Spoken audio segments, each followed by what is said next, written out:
വളരെ സീനിയറായ നേതാക്കൾ സംസ്ഥാന കമ്മിറ്റിയിൽ നിന്ന് ഒഴിയും. അതേസമയം തന്നെ പുതുമുഖങ്ങളെത്തും, യുവരക്തമെത്തും എന്നാണ് നമ്മൾ മനസ്സിലാക്കുന്നത്. എം വി നികേഷ് കുമാറിന് പ്രത്യേക ക്ഷണിതാവായി ഒരു സാധ്യതയും കാണുന്നു. കഴിഞ്ഞ തവണ പ്രത്യേക ക്ഷണിതാവായി എത്തിയ ജോൺ ബ്രിട്ടാസ് ഇത്തവണ കമ്മിറ്റിയിലേക്ക് എത്തുകയും ചെയ്യും. സംസ്ഥാന സമിതിയിലെ പുതിയ ഉടച്ചുവാർക്കലുകൾ, കൂട്ടിച്ചേർക്കലുകൾ എങ്ങനെയൊക്കെയാണ് റഹീസ്, അർജുൻ കല്യാൺ? നമുക്ക് വീണ് കിട്ടിയിരിക്കുന്ന വിവരങ്ങൾ എന്തൊക്കെയാണ്?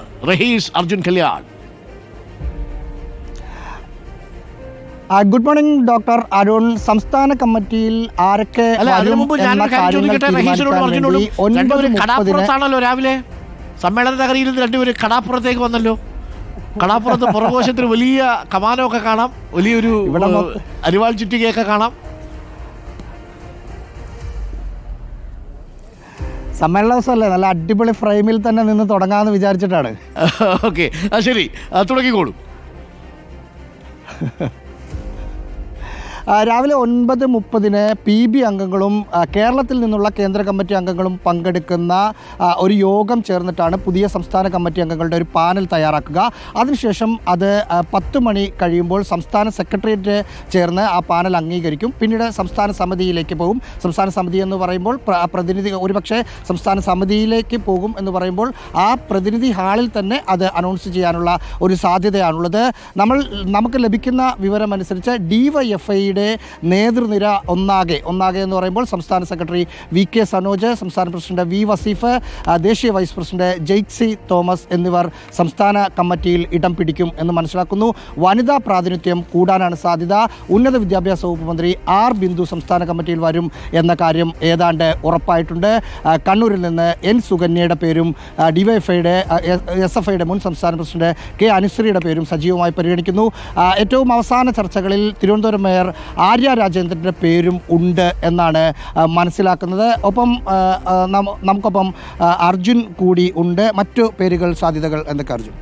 സംസ്ഥാന കമ്മിറ്റിയിൽ ഇപ്പോൾ ആകെ ഒഴിവ് വരുന്നത്, അതായത് 88 അംഗ സംസ്ഥാന സമിതിയാണ് കഴിഞ്ഞ സമ്മേളനത്തിൽ തിരഞ്ഞെടുത്തത്. അതിൽ ഒഴിവ് വരുന്നത് സ്വാഭാവികമായും ഈ പ്രായപരിധി മാനദണ്ഡം അത് കർശനമായി നടപ്പിലാക്കും. അതായത് 1/1/2025 75 പൂർത്തിയായവരെ കമ്മിറ്റിയിൽ ആവശ്യമില്ല, അല്ലെങ്കിൽ അവരെ ഒഴിവാക്കാനുള്ള ഒരു തീരുമാനത്തിലേക്ക് എത്തിയിട്ടുണ്ട് എന്നുള്ളതാണ് നമുക്ക് മനസ്സിലാക്കുന്നത്. അങ്ങനെ വന്നു കഴിഞ്ഞാൽ 11 പേരെ കമ്മിറ്റിയിൽ നിന്ന് ഒഴിവാക്കേണ്ടി വരും. അതിന് പുറമെ മരണപ്പെട്ട കോടിയേരി ബാലകൃഷ്ണൻ്റെയും ജോസഫ് ഐൻ്റെയും അതുപോലെ തന്നെ അങ്ങനെ 3 പേരുടെ ഒഴിവ് സംസ്ഥാന കമ്മിറ്റിയിലുണ്ട്. അപ്പോൾ അങ്ങനെ ആകെ വന്നു കഴിഞ്ഞാൽ 21 പേരുടെ ഒഴിവുകളാണ് സംസ്ഥാന കമ്മിറ്റിയിൽ ഉണ്ടാവുക. അതിൽ തന്നെ ഏറ്റവും പ്രധാനമായി കമ്മിറ്റിയിൽ ഉൾപ്പെടുത്തുന്നത് 75 തികയാത്ത ചില ആളുകൾ കൂടി മാറാൻ സാധ്യതയുണ്ട്. അതായത് അനാരോഗ്യം കാരണം ഇപ്പോഴുള്ള S ശർമ്മയെ പോലുള്ള, അല്ലെങ്കിൽ എറണാകുളത്ത് നിന്നുള്ള CITUവിൻ്റെ നേതാവായിട്ടുള്ള K ചന്ദ്രൻപിള്ള, അതുപോലെ തന്നെ സ്പീക്കർ P ശ്രീരാമകൃഷ്ണൻ തുടങ്ങിയിട്ടുള്ള നേതാക്കൾക്കൊക്കെ അനാരോഗ്യം വലിയ രീതിയിലുള്ള ചർച്ച. അവർ ഏതെങ്കിലും തരത്തിൽ അനാരോഗ്യം സംസ്ഥാന കമ്മിറ്റിയെ ബോധിപ്പിക്കുകയാണെങ്കിൽ, സംസ്ഥാന കമ്മിറ്റി അതിന് അംഗീകാരം നൽകുകയാണെങ്കിൽ അവരുൾപ്പെടെ കമ്മിറ്റിയിൽ നിന്ന് ഉണ്ടാവില്ല. അങ്ങനെ വന്നു കഴിഞ്ഞാൽ 21 പേരുടെ ഒഴിവായിരിക്കും സംസ്ഥാന കമ്മിറ്റിയിൽ ഉണ്ടാവുക. എന്തായാലും 5 ജില്ലാ സെക്രട്ടറിമാർ പുതുതായി തിരഞ്ഞെടുക്കപ്പെട്ടതാണ്. അതുപോലെ കാസർഗോഡ്, അതുപോലെ തന്നെ വയനാട്, കോഴിക്കോട്, മലപ്പുറം, പത്തനംതിട്ട, അതുപോലെ തന്നെ തൃശ്ശൂർ അബ്ദുൽ ഖാദർ ജില്ലാ കമ്മിറ്റിയിലേക്ക് എത്തും. ഈ പത്തനംതിട്ടയിൽ മാത്രമാണ് സംസ്ഥാന സമിതി അംഗം ഓൾറെഡി കമ്മിറ്റിയിലുള്ളത്. അപ്പോൾ സ്വാഭാവികമായും ഈ പറയുന്ന 5 ജില്ലാ കമ്മിറ്റി സെക്രട്ടറിമാരെയും കമ്മിറ്റിയിലേക്ക് ഉൾപ്പെടുത്തേണ്ടി വരും. അതിന് പുറമെ 2 ക്ഷണിതാക്കൾ, ഇപ്പോൾ ബിജു കണ്ടക്കയും അതുപോലെ തന്നെ നമ്മുടെ ജോൺ ബ്രിട്ടാസും എന്തായാലും സംസ്ഥാന കമ്മിറ്റിയിലേക്ക്, അതായത് അവരെ ക്ഷണിതാക്കൾ എന്ന രീതിയിൽ നിന്ന് മാറ്റി സംസ്ഥാന കമ്മിറ്റിയിലേക്ക് ഉൾപ്പെടുത്തും. DYFIയുടെ 3 നേതാക്കൾ, എന്തായാലും സംസ്ഥാന പ്രസിഡന്റും അതുപോലെ തന്നെ സംസ്ഥാന സെക്രട്ടറിയും സനോജും അതുപോലെ തന്നെ V വസീഫും എന്തായാലും സംസ്ഥാന കമ്മിറ്റിയിലേക്കും വരും എന്നുള്ളത് ഉറപ്പായി കഴിഞ്ഞിട്ടുണ്ട്. ജെയ്സി തോമസിൻ്റെ പേര് പറയുമ്പോൾ തന്നെ കോട്ടയത്ത് നിന്ന്, ഇപ്പോൾ AV റസൽ ആയിരുന്നു അവിടെ നിന്ന് സംസ്ഥാന കമ്മിറ്റിയിൽ ഉണ്ടായിരുന്നു, പക്ഷേ AV റസൽ അവിടെ ജില്ലാ സെക്രട്ടറി കൂടിയാണ്. അപ്പോൾ ഇനിയൊരു പുതിയ ജില്ലാ സെക്രട്ടറി അവിടെ തിരഞ്ഞെടുക്കേണ്ടതുണ്ട്. അതുകൂടി മുന്നിൽ കണ്ടുകൊണ്ടുള്ള ഒരു തീരുമാനമായിരിക്കും അവിടെ ഉണ്ടാവുക. അങ്ങനെ വന്നു കഴിഞ്ഞാൽ റെജി സക്കറിയ അവിടെ നിന്നും സംസ്ഥാന സമിതിയിലേക്ക് എത്താനുള്ള സാധ്യതയും നമുക്ക് തള്ളിക്കളയാൻ വേണ്ടി.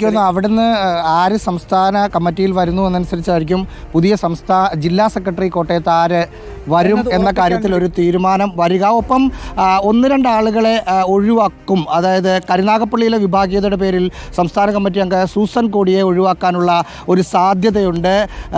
പാലക്കാട് ഉപതെരഞ്ഞെടുപ്പിൽ പാർട്ടിയുമായി പല വിഷയത്തിലും ഇടഞ്ഞ NN കൃഷ്ണദാസിനെ മാറ്റണം എന്നൊരാവശ്യം ഉയരുന്നുണ്ടെങ്കിലും അദ്ദേഹം തുടരും എന്നാണ് നമ്മൾ മനസ്സിലാക്കുന്നത്.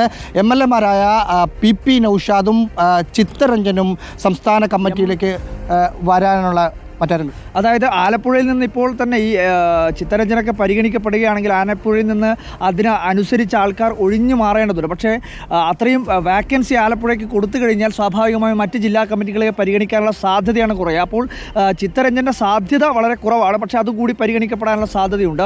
നൗഷാദ് കൊല്ലത്ത് നിന്നുള്ളതാണ്. കൊല്ലത്ത് നിന്ന് ഇപ്പോൾ സൂസൻ കൊടിയൊക്കെ ഈ അച്ചടക്ക നടപടിയുടെ ഭാഗമായി ഒഴിവാക്കപ്പെടുകയാണെങ്കിൽ സ്വാഭാവികമായും അതിനാനുപാതികമായിട്ടുള്ള ഒരു സംഖ്യയെ സംസ്ഥാന സമിതിയിലേക്ക് പരിഗണിക്കേണ്ടതുണ്ട്. അങ്ങനെ വന്നു കഴിഞ്ഞാൽ നൗഷാദിനുൾപ്പെടെ സാധ്യതയുണ്ട്.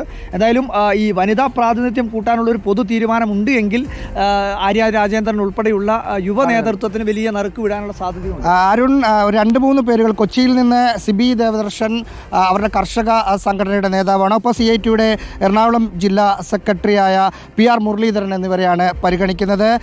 ഒപ്പം S ജയമോഹൻ, X ഏണസ്റ്റ് എന്നിവരുടെ പേര് കൊല്ലത്ത് നിന്ന് പരിഗണനയിലുണ്ട്.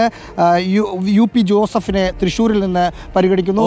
VK Prashant, DK Murali, IB Satheesh എന്നിങ്ങനെ തിരുവനന്തപുരത്ത് നിന്നും പേരുകളുണ്ട്. ഒപ്പം ക്ഷണിതാവായ ബ്രിട്ടാസ് സംസ്ഥാന കമ്മിറ്റിയിലേക്ക് പോകുമ്പോൾ അർജുനോട് ഒരു ചോദ്യം, നമ്മുടെ MV നികേഷ് കുമാർ ഇത്തവണ കമ്മിറ്റിയിൽ വരുമോ? നമുക്ക് അതിനകത്ത് ഒരു സാധ്യത മാത്രമേ പറയാൻ കഴിയുള്ളൂ. കാരണം സ്വാഭാവികമായും ജില്ലാ കമ്മിറ്റിയിൽ ഇത്തവണയാണ് MV നികേഷ് കുമാറിനെ ഉൾപ്പെടുത്തിയത്. ആ നികേഷ് കുമാറിനെ ജില്ലാ കമ്മിറ്റിയിൽ ഉൾപ്പെടുത്തി തൊട്ടടുത്ത് നടക്കുന്ന സംസ്ഥാന സമ്മേളനത്തിൽ തന്നെ MV നികേഷ് കുമാറിനെ സംസ്ഥാന സമിതിയിൽ ഉൾപ്പെടുത്തിയാൽ അത് വലിയ വിമർശനങ്ങൾക്ക് വഴിവെക്കും. അതുകൊണ്ട് തന്നെ ക്ഷണിതാവായി ഉൾപ്പെടുത്തി പിന്നീട് അത് സംസ്ഥാന സമിതിയിലേക്ക് ഉൾപ്പെടുത്തുന്ന രീതിയിലേക്കുള്ള ഒരു നീക്കമായിരിക്കും നടക്കുക എന്നുള്ളതാണ് മനസ്സിലാക്കുന്നത്. എന്തായാലും ക്ഷണിതാവാകാനുള്ള സാധ്യതയുണ്ട്. പ്രത്യേകിച്ച് പാർട്ടിക്ക് പുതിയൊരു ഡിജിറ്റൽ സംവിധാനം ഈ നമ്മുടെയൊക്കെ ചാനലുകൾ പോലെ തന്നെ ഡിജിറ്റലായി ലൈവായി സംപ്രേഷണം ചെയ്യുന്ന എല്ലാ ജില്ലകളിലും റിപ്പോർട്ടർമാരെ വെച്ചിട്ടുള്ള ഒരു സംവിധാനം തെരഞ്ഞെടുപ്പിന് മുമ്പ് വരും എന്ന് മനസ്സിലാക്കുന്നു. അതിൻ്റെ ചുമതലകളിൽ MV നികേഷ് കുമാറും സരിനുമായിരിക്കും ഉണ്ടാവുക എന്നാണ് നമ്മൾ മനസ്സിലാക്കുന്നത്. സ്വാഭാവികമായും അങ്ങനെ വരുമ്പോൾ പാർട്ടിയെ സംസ്ഥാനത്ത് നയിക്കുന്ന സോഷ്യൽ മീഡിയയുടെ തലവൻ എന്ന നിലയിൽ വരുമ്പോൾ സംസ്ഥാന കമ്മിറ്റിയിൽ അത്തരം കാര്യങ്ങളൊക്കെ സംസാരിക്കേണ്ട, അതിനെക്കുറിച്ച് ചർച്ചകളിൽ പങ്കെടുക്കേണ്ട ഒരാളാണ്. ഒപ്പം നിലവിലെ ക്ഷണിതാവായ ഒരു മാധ്യമപ്രവർത്തകൻ കൂടിയായ ജോൺ ബ്രിട്ടാസ് കമ്മിറ്റിയിലേക്ക് വരുമ്പോൾ ക്ഷണിതാവ് പദവിയിലേക്ക് MV നികേഷ് കുമാർ വരാനാണ് സാധ്യത കൂടുതൽ.